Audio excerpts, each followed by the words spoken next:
Manappuram finance का stock आज 12% गिरा है। कल मनापुरम फाइनेंस के रिजल्ट्स आ चुके हैं और रिजल्ट्स में थोड़ी बहुत डिसअपॉइंटमेंट सामने नजर आई है मार्केट को।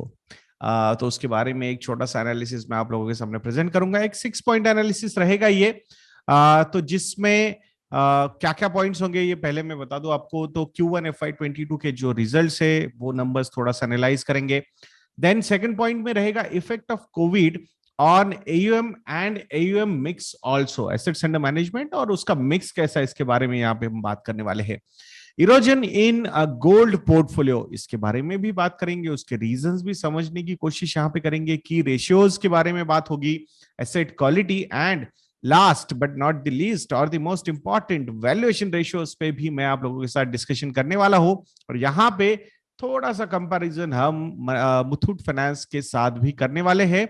और Muthoot finance compare to Manappuram finance क्यों प्रीमियम वैल्यूएशंस पे ट्रेड करता है इसके बारे में भी कुछ डिस्कशन हम यहाँ पे रखेंगे।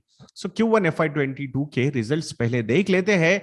सो टोटल AUM के साथ स्टार्ट करते हैं। सो sequentially the assets under management which is the main thing for any bank or NBFC, so AUM जो है वो 9.1% sequentially, last quarter to this quarter it has gone down by 9.1%. even year on year भी ये number हम देखते हैं तो 2.3% से ये नंबर डाउन है। Current total AUM of Manappuram finance is 24,800 crore rupees, जो काफी गिरा है सिक्वेंशियली। इनकम फ्रॉम ऑपरेशंस की अगर हम बात करते हैं, so this particular number is at 1,565 crore rupees. अब sequentially this number is down by hardly 3.6%, so this is a positive sign. भले ही बैंक के assets under management कम हुए हैं, but the income from operation has gone down by only 3.6% compared to a 9.1% fall in AUM, so that's a positive sign. Finance expenses की अगर हम बात करते हैं, सो 493 करोड़ रुपीस के फाइनेंस एक्सपेंसेस है। तो year on year and quarter on quarter this number has gone down, so that's a positive sign. So efficiency of the company is increasing, it shows this thing. Net interest income की अगर हम बात करते हैं, so this number is at around 1072 crore rupees. Year on year it is up by 13.3% and quarter on quarter it is down by 2.4%, so sequential fall is quite muted compare to the fall in AUM। Pre provisioning operating profit, because ultimately यहीं से तो provisioning होगी ना, जो NPS create होंगे। सो वैसे हमने बहुत बार बात की है, तो गोल्ड लोन्स में NPS कैसे क्रिएट होते हैं, तो यहाँ पे डाइवर्सिफिकेशन या फिर AUM mix is the key, that's what we can see. तो यहाँ pre provisioning operating profit is at 698 crore rupees. Sequentially it is down by 3%, year on year it is up by 10%। Provisions का number year on year has gone down by 16%, but sequentially, that is from last quarter to this quarter, the number is up by 15%. Currently the provisions are at 122 crore rupees. So profit before tax is 586 crore rupees and net profit is around 417 crore rupees. So sequentially net profit has gone down by 15% and year on year it is up by 26%. तो यहाँ पे market को ये false ही थोड़े से negative नजर आए हैं। सो अगर टोटल कंसोलिडेटेड AUM का क्वार्टर ऑन क्वार्टर का ट्रेंड हम यहाँ पे देखते हैं, सो दिसंबर 2019 से लेकर दिसंबर 2020 तक कंसिस्टेंटली यहाँ पे जो AUM था वो इंक्रीज हो रहा था, from 24,100 crore rupees to 27,600 crore rupees, thanks to the rising prices of gold and COVID का जो इम्पैक्ट था वहां पे आई थिंक लोगों ने गोल्ड को यूज किया एज अ कंटिंजेंसी, तो उसके अगेंस्ट लोन वगैरह लेके वो सारी चीजें होके आई थिंक AUM अच्छा ग्रो हो गया था 27,600 करोड़ रुपीस तक। But since last 2 quarters, the AUM is consistently coming down from 27,600 crore rupees to 27,200 crore rupees to 24,800 crore rupees. तो यहाँ पे AUM में फॉल हुआ है. So decline in new customer acquisition is the main reason. ये Covid second wave के चक्कर में नए कस्टमर्स कंपनी एक्वायर नहीं कर पाई. Then the another reason is depreciation in gold prices post recovery in COVID first wave. तो जैसे I think gold के प्राइसेस भी नीचे आने लग गए, तो वो भी एक रीजन था कि थोड़ा सा कंपनी भी थोड़ा सा कॉशियस होता है उस एंगल से. एंड जो लोन्स लेने वाले लोग होते हैं, जब आपका कोलेटरल का वैल्यू कम हो जाता है, सो नॉर्मली लोग फिर या तो बैंक से या एनबीएफसी से कॉल आने शुरू हो जाते हैं कि प्रोवाइड मोर कोलेटरल, और they will have to close the loans. तो ये भी एक रीजन हो सकता है जहां पे एयूएम कम होते हैं। So that is also one of the reasons. So अगर एयूएम मिक्स के बारे में बात करेंगे, so why the NPS? The reason behind the NPS is gold loans are only 67%. Though it's not only, it is much better, but 67% का ये number है gold loans का। Micro finance is at 24%, housing finance is 3%, vehicle finance is 4% and other loans are 2%। तो यहाँ पे ये जो दूसरे लोन्स है, माइक्रो फाइनेंस हो या फिर हाउसिंग हो, व्हीकल हो, तो यहाँ पे शायद थोड़ा बहुत स्ट्रेस क्रिएट हुआ होगा फॉर एनपीएस। वो नंबर भी हम डिस्कस करेंगे और उसी के लिए कंपनी को प्रोविजनिंग करनी पड़ी होगी। सो गोल्ड लोन्स टोटल है 16,540 crore rupees. Last quarter, that is Q4 FY21, the gold loans were 19,080 crore rupees. तो वहां से ये 13% सिक्वेंशियली गोल्ड लोन का पोर्टफोलियो नीचे आया। Micro finance loans are up by 1% sequentially and year on year also. Housing finance flat रहा sequentially but year on year 7% growth. Vehicle finance year on year has fallen by 18%. Quarter on quarter it has gone down by 1%. तो ऐसा overall 2% year on year AUM में fall हुआ है, 9% sequentially fall हुआ है। Now जो portfolio है, gold का पोर्टफोलियो, वो भी यहाँ पे जैसे एयूएम कम हुआ था, सो गोल्ड का एयूएम की अगर हम बात करते हैं, सो दिसंबर 2020 में gold AUM assets under management were 20,200 crore rupees, but now it is at 16,500 crore rupees. Gold AUM पर ब्रांच की अगर हम बात करते हैं तो from 5.74 crore rupees it has gone down to 4.69 crore rupees. तो भाई इसके पीछे के रीजंस क्या है? What are the key factors impacting gold AUM in Q1 FY22? The first one is decline in new customer acquisition. नए कस्टमर्स एक्वायर नहीं हुए तो नए लोन्स ऐड नहीं हुए and that's why AUM has gone down. Borrowers withdrew collateral due to COVID stress. तो हो सकता है कि बहुत बार आपने 50 रुपए का लोन लेना था, 60 रुपए का लोन लेना था और 100 रुपए का गोल्ड वहां पे गिरवी रखा था, बट आपकी इमरजेंसी थोड़ी सी ज्यादा आ गई, तो वहां पे apart from the loan you need the money and that's why you pay off and you take off the gold and then you go to the jeweler and sell that gold and that's how you cover your emergencies। तो ये भी एक reason था।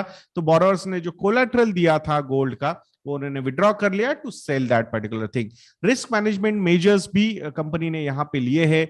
जो loan to value ratio जो RBI ने बोला था 80% वो रख सकते हैं, बट आई थिंक जब गोल्ड के प्राइसेस नीचे गिरने शुरू हो जाते हैं तो मतलब एनबीएफसीज भी थोड़ी सी कंजर्वेटिव वहां पे होती है and that's why they have decrease down their LTV from 59% to 53% loan to value. So they became more conservative in that particular case and that's why the AUM has gone down. There is another reason and that's the competition. So competition ने भी यहाँ पे उनके loans acquire करने की कोशिश की है।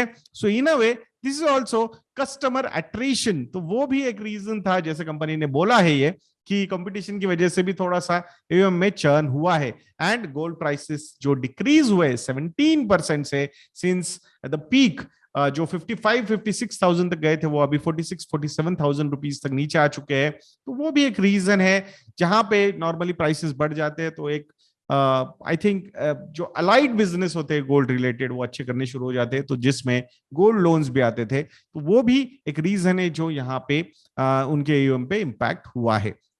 So I think that was the main reason. Then average loan ticket size भी अगर आप देखोगे, so from September 2020 which was at around 46,500 rupees, so वो अभी 42,700 rupees तक नीचे आया है।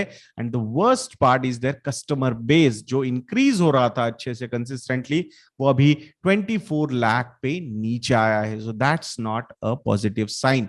So total gold holdings इन टनेज मतलब वॉल्यूम के हिसाब से अगर हम बात करते हैं या वेट के हिसाब से हम बात करते हैं, so that particular number is also at 58.1 ton compared to last years June numbers, they were at 69 ton. So वहां से भी एक अच्छा खासा फॉल जो लोगों ने गोल्ड शायद निकाल लिया है, तो वो भी एक रीजन है। And this is what the market is not liking. उनको लग रहा है भाई ये क्या हो रहा है, ये मतलब एक ग्रोइंग चीज में ये नंबर स्टैग्नेट होना या फिर नंबर फॉल होना is not a positive sign. And that's why market has reacted so sharply. So we'll have to wait how the company is going to cope up with this particular challenge. की ratios के बारे में बात करेंगे तो net yield जो है company की वो मतलब काफी फेनोमिनल है 26% की, because the interest rates are quite high and that's why the net yield to the company is also very high, 26%. Cost of funds are at around 9%. So ये number consistently नीचे आ रहा है.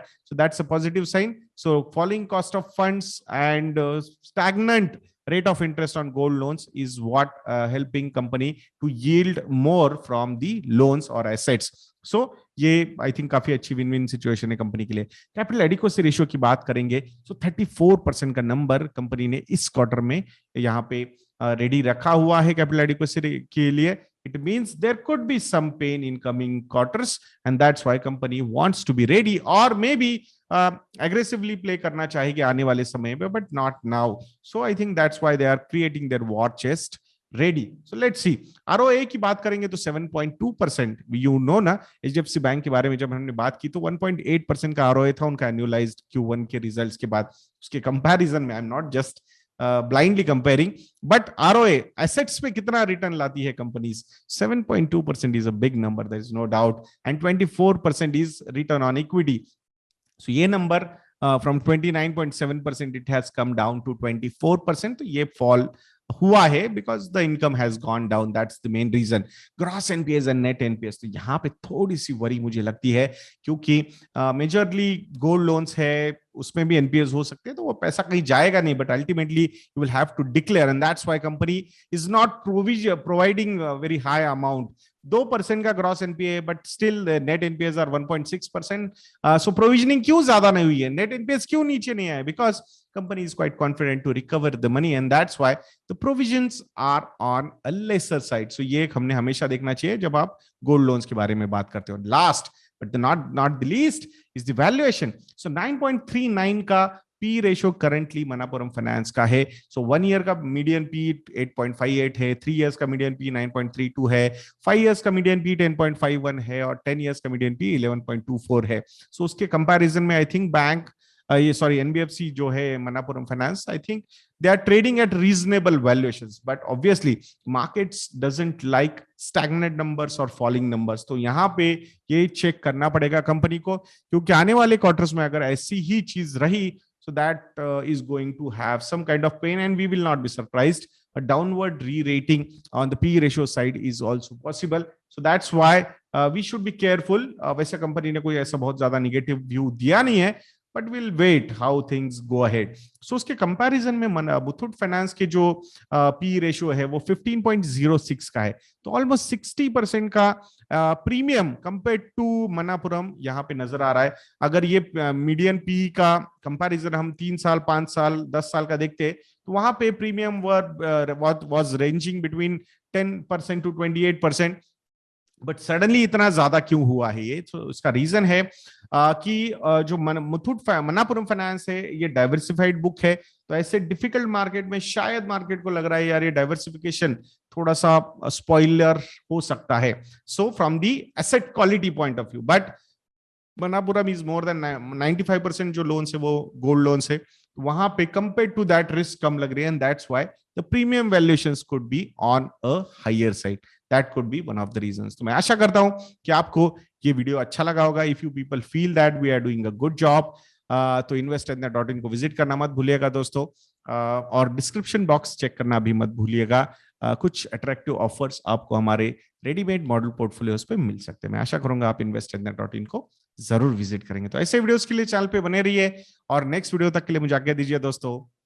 जय हिंद.